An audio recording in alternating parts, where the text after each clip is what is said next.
Welcome back. We're discussing the attitudes of Muslims on global affairs as revealed by an extensive international poll. I'm joined by Dr. Stephen Cull, who headed the project, the results of which were released today. He's with worldpublicopinion.org.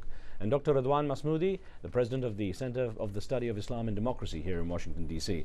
Dr. Masmoudi, you had a comment on that view on Obama, President Obama. That, I think the comment that was made earlier was really unfair because Obama has been president for about a month now. So it's really too early to decide if he's able to change anything or not.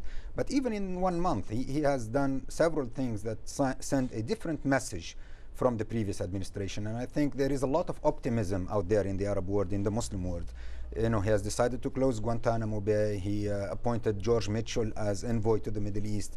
So there is a new seriousness about, tackling the issues of the Muslim world. I guess people wanted something to change overnight. Yeah, exactly, which is not realistic, of course. Dr. Cull, if I may, an email that came from Rami Nasser, a viewer by the name of Rami Nasser, who says, the problem with polls is that their results may, and often are, taken to be a reflection of Islam and its stance on various issues.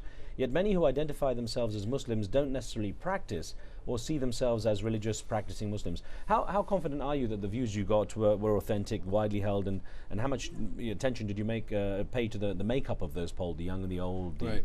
Well, we make every effort to make this a random sample so it's completely representative of the general population. We don't exclude or include anybody based on how religious they are or anything like that. So this is a good measure of what the attitudes are in the world, the Muslim world today. And we track this from year to year and see that it's quite stable. You don't see big fluctuations from year to year. So we have a fairly high level of confidence in what we're getting here. We've got a caller on the line who's been waiting. Mohammed in South Africa. Good to have you with us. What's your question, please?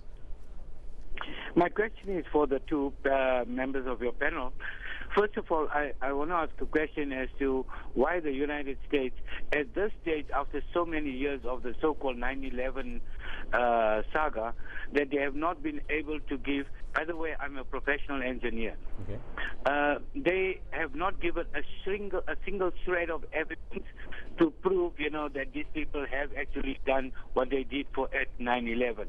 Number two, I think in future, you should get some members on your panel to try and create a dialogue between all the Arab states and all the Muslim states to get together and sign a non-aggression treaty so that no Arab or no Muslim country feels threatened by each or the other. Interesting so idea. That there will be no need for America to be present anywhere in the Muslim world. Mohammed, well, I'm going to ask this actually, Dr. Cull, if I may. Was this idea of conspiracy theory, did it come up at all in the polling? Yes, we did find that a relatively small number of people think that Al-Qaeda was behind 9/11, a significant number. When we asked them, who do you think was behind 9/11, it was the most common answer, but it was not held by a majority. Some said the U.S., some said Israel, some just said, we don't know. And interestingly, the numbers saying don't know have increased over this period, even though there's more information out there and more evidence has been put out.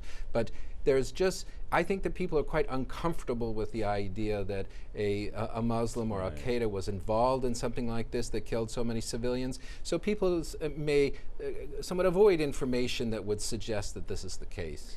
Dr. Masmoudi, there's an email that's come in from Pakistan from Amina Wasif, who says, I don't know how the results of this poll reflect on Muslims, but one thing is clear. The results would not do much to improve the perception of Muslims worldwide, which is a pity. Most of the world continues to view Muslims with suspicion. How do you think that people will regard the results?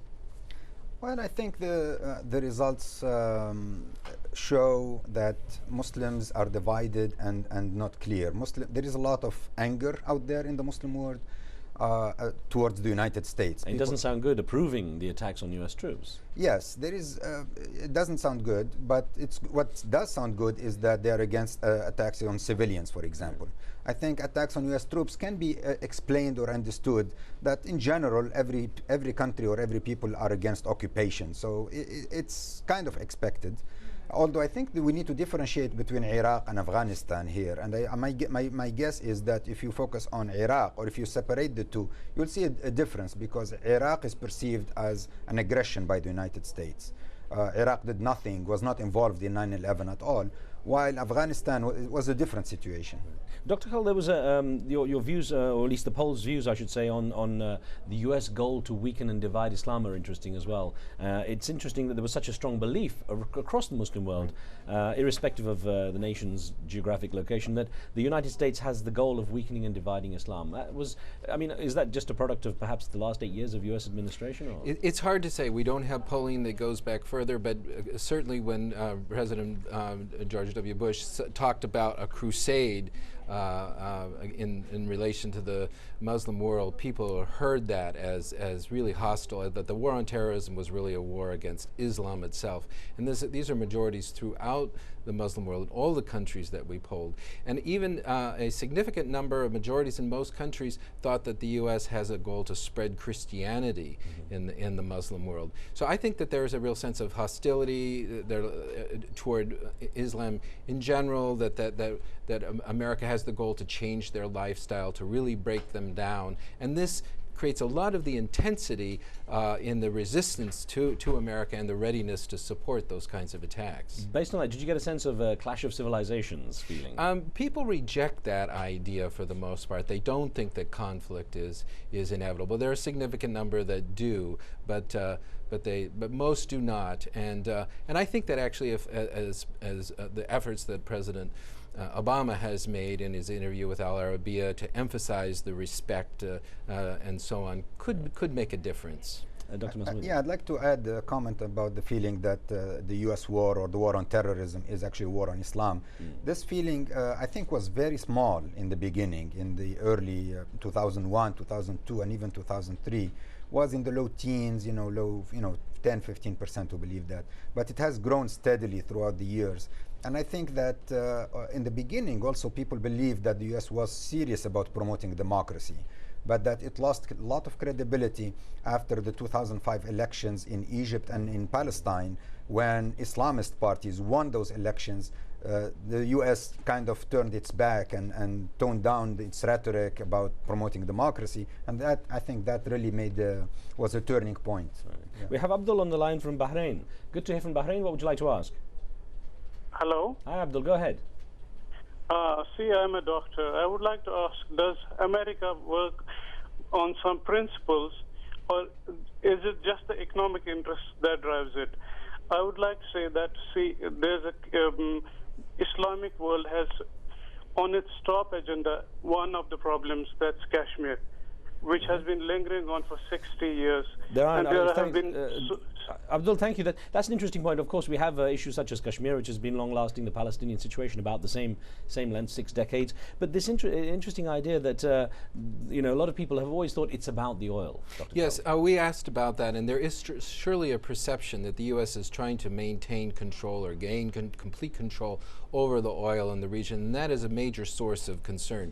However, we did find that the religious factor, the perception that the U.S. is hostile to Islam, is a more powerful factor in driving the readiness to support violence.